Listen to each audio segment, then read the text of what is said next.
بسم الله الرحمن الرحيم.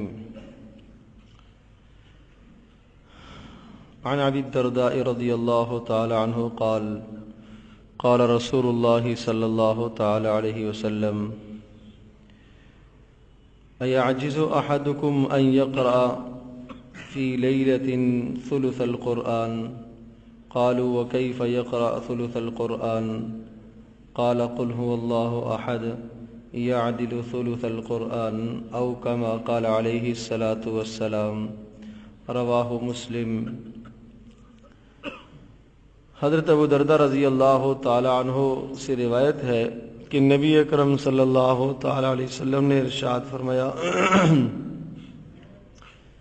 کیا تم میں سے کوئی آدمی اس بات سے بھی عاجز ہے کہ ایک رات میں وہ تہائی قرآن پڑھ لیا کرے؟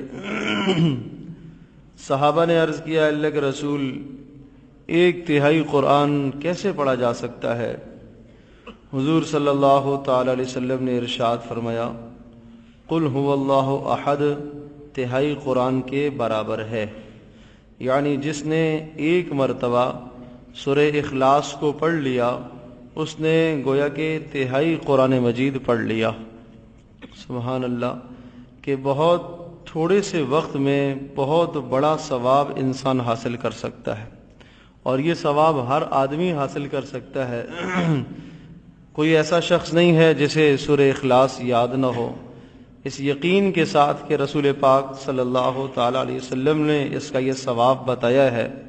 اور جب بھی رات کو ایک بار سورہ اخلاص پڑھ لی جائے تو 100% یقین کر لیا جائے کہ میرے نامہ عمل میں ثلث قرآن تہائی قرآن کا ثواب لکھ دیا گیا ہے. جتنا بندہ یقین کرے گا اس یقین پر اللہ تبارک تعالی فیصلہ کرتا ہے. ایک حدیث میں آتا ہے کہ ایک شخص نے کہا: اللہ کا رسول، مجھے سورہ اخلاص سے بڑی محبت ہے، اس لیے میں اس کو بار بار پڑھتا رہتا ہوں. تو حضرت صلی اللہ علیہ وسلم نے ارشاد فرمایا: ان حبک ایہا ادخلک الجنہ، کہ تو جو اس صورت سے محبت کر رہا ہے اس کی محبت تجھے جنت میں پہنچا دے گی. ایک اور روایت میں آتا ہے کہ ایک آدمی کو رسول پاک صلی اللہ علیہ وسلم نے سورہ اخلاص کی تلاوت کرتے ہوئے سنا تو آپ نے ارشاد فرمایا: وجبت. حضرت ابو ہریرہ پوچھتے ہیں: اللہ کے رسول، کیا اس کے لیے واجب ہو گیا؟ آپ نے فرمایا: وجبت، اس کے لیے واجب ہو گئی. تو حضرت ابو ہریرہ ارشاد فرماتے ہیں: میں نے پوچھا اللہ کے رسول کیا واجب ہو گیا؟ تو نبی علیہ الصلوۃ والسلام نے ارشاد فرمایا: جنت واجب ہوگی اس کے لیے. حضرت انس بن مالک رضی اللہ تعالیٰ عنہ سے روایت ہے، وہ ارشاد فرماتے ہیں کہ رسول اکرم صلی اللہ علیہ وسلم نے ارشاد فرمایا: جو آدمی جب سونے کے ارادے سے اپنے بستر پر آتا ہے اور پھر 100 مرتبہ سورہ اخلاص پڑھ لیتا ہے، جس کا یہ معمول بن جائے، قیامت کے دن اللہ تبارک تعالیٰ اس سے یہ کہے گا کہ اے میرے بندے اپنے دائیں ہاتھ چلتا جا اور جنت میں پہنچ جا. یہ عمل جب رات کو کرے گا سوتے وقت تو اس پر یہ اجر ہے.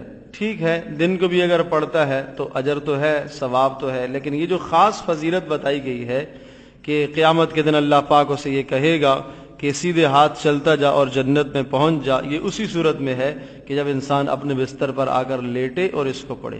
اس لیے کہ دن کا تھکا ہوا ہے اور چور چور جسم ہوا ہے، کام کاج کر کے آیا ہے، تھکان بہت زیادہ ہے، اب تھوڑی سی محنت اور مشقت کر کے پڑھے گا تو اجر زیادہ ہے.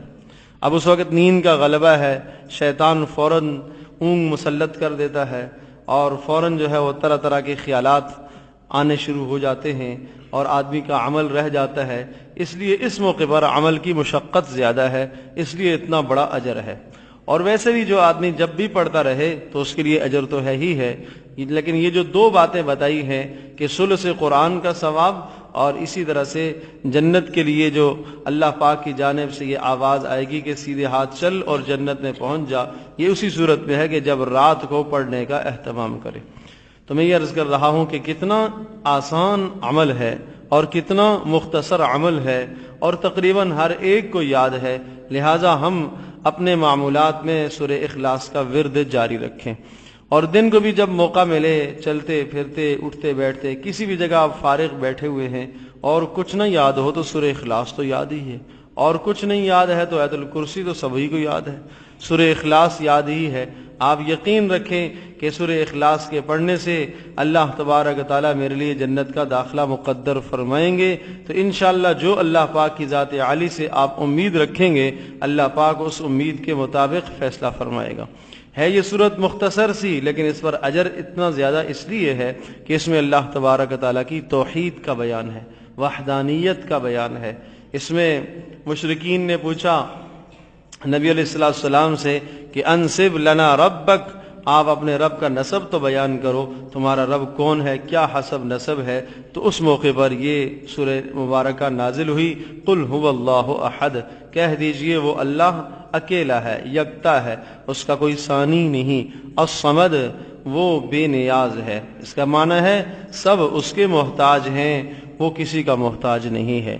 لم یلد ولم یولد، نہ اس کا بیٹا اور نہ اس کا باپ ہے۔ ولم یکن لہ کفوا احد، اور نہ ہی اس کا ہم پلہ کوئی ہے اور نہ اس کا کوئی برابری والا ہے۔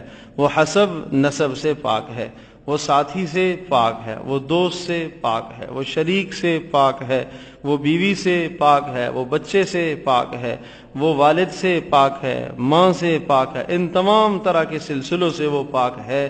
اللہ پاک منزہ ہے، وہ از خود ہے، از خود ہے، اور اس کی نہ کوئی ابتدا ہے، اس کی نہ کوئی انتہا ہے۔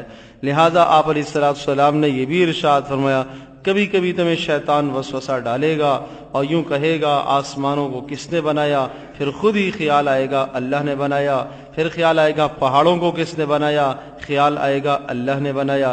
ایک ایک چیز کر کے شیطان تمہارے دل میں سوال ڈالے گا، خود ہی جواب دے گا، پھر یہاں سوال لے کے آئے گا، اچھا اللہ کہاں سے آیا، اللہ کو کس نے بنایا؟